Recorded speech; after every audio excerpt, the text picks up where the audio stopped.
Story 1. The Wailing Woman of St. Mary's Asylum. St. Mary's Asylum, located deep in the Pennsylvania woods, had been abandoned for nearly 40 years. Built in the early 1900s, it once housed patients who suffered from severe mental illnesses. Over time, due to overcrowding, poor funding, and accusations of mistreatment, the asylum was shut down in the late 1970s. But rumors of the horrors that took place within its walls never really died.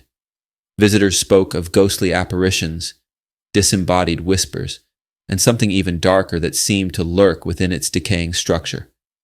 A group of paranormal enthusiasts, Sarah, Mike, and Jake, decided to spend a night in St. Mary's, hoping to capture evidence of the supernatural.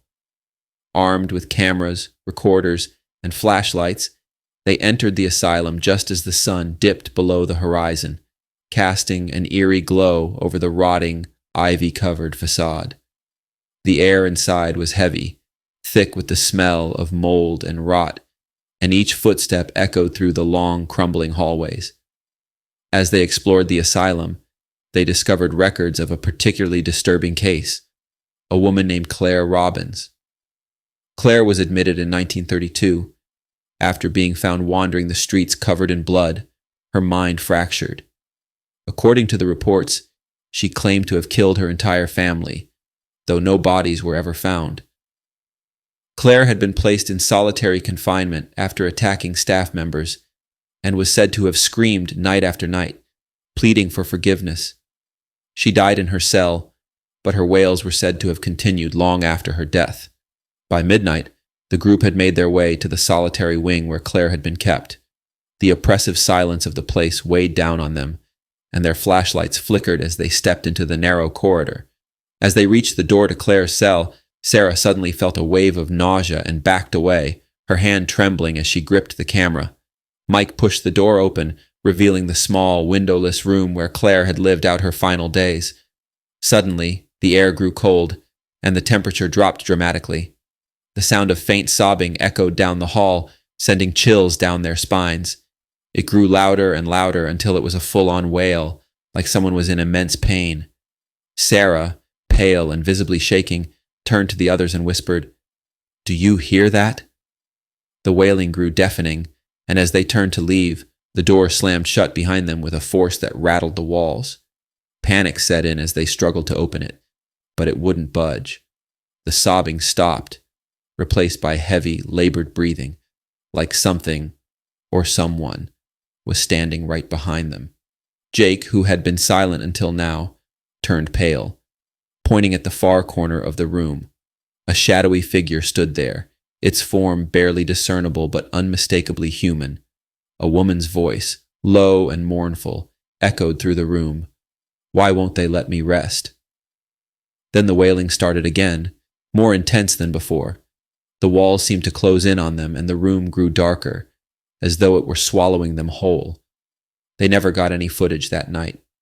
Their equipment malfunctioned, cameras stopped working, and batteries drained in an instant. They fled the asylum, leaving behind their gear. None of them spoke of that night again, but the sound of Claire Robbins' wail haunted their dreams for years to come. Story 2. The House on Blackwater Road. Blackwater Road was infamous for its ghost stories, but none was more chilling than the tale of the abandoned Victorian mansion that sat atop a hill, hidden by dense woods and thorny brambles. Locals called it the Widow's House, named after its last occupant, Elizabeth Hawthorne, a woman said to have gone mad after the mysterious death of her husband. The house had been left to rot after Elizabeth's disappearance in the late 1800s.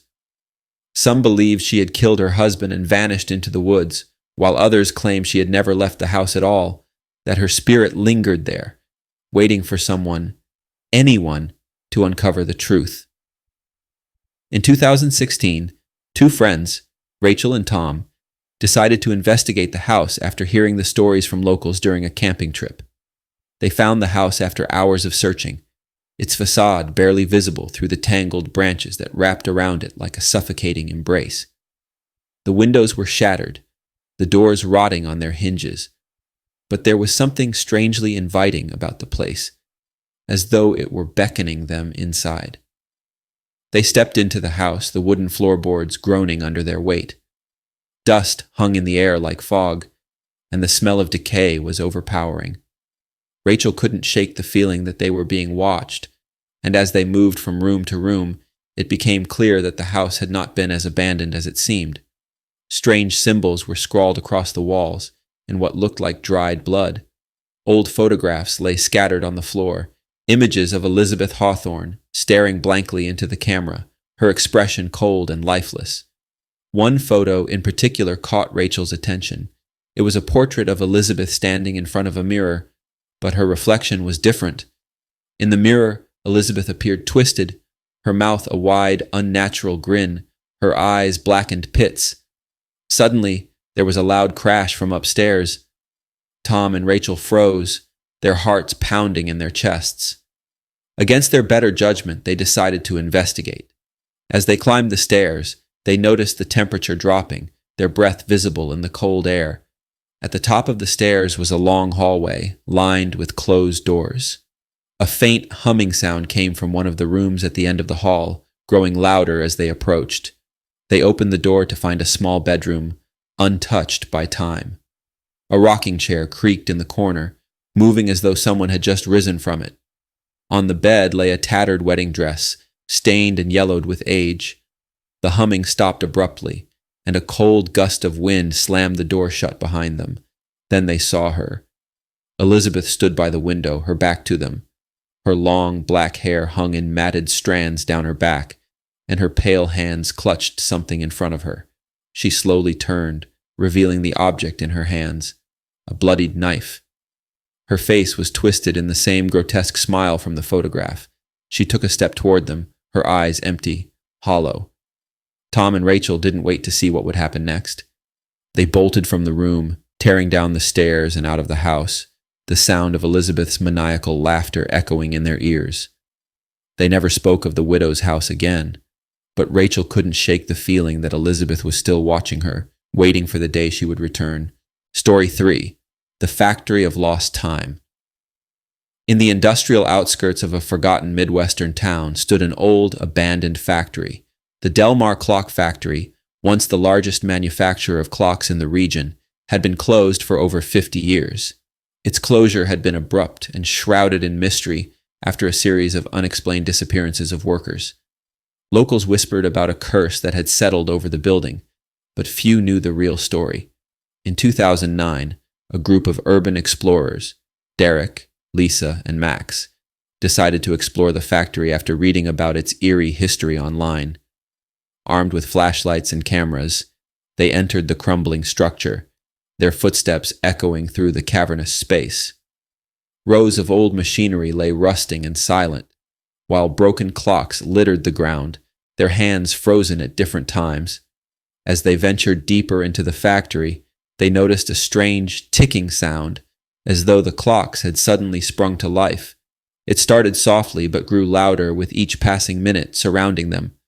Max stopped in his tracks, pointing to a doorway at the far end of the room. "Look," he whispered. A faint light flickered inside the room, even though the factory had no power. They cautiously entered the room, which was filled with shelves upon shelves of broken clocks. In the center of the room was an enormous grandfather clock, its pendulum swinging rhythmically, but something was off. The hands of the clock were moving backward, fast, too fast. Suddenly, the ticking grew louder, almost deafening, and the room seemed to warp around them. Time itself felt unstable. Derek glanced at his watch. It had stopped. Lisa checked her phone. Dead. Max, pale and trembling, backed away from the clock, muttering something about the workers' disappearances. Then, the factory floor cracked open beneath them, revealing a hidden basement. Below, they saw what looked like an old assembly line, and scattered along the floor were bones, human bones. The ticking continued, faster now, as though the clock was counting down to something terrible. Max screamed as a shadowy figure emerged from the darkness below, its eyes glowing faintly in the dim light. "Time is up," it rasped, its voice echoing through the factory. "You shouldn't have come." They fled the factory that night, leaving behind their gear, never to return. Weeks later, the factory mysteriously burned to the ground, taking its secrets with it. But Derek, Lisa, and Max could still hear the ticking always in the back of their minds, a reminder that some things are better left forgotten. Karamanin.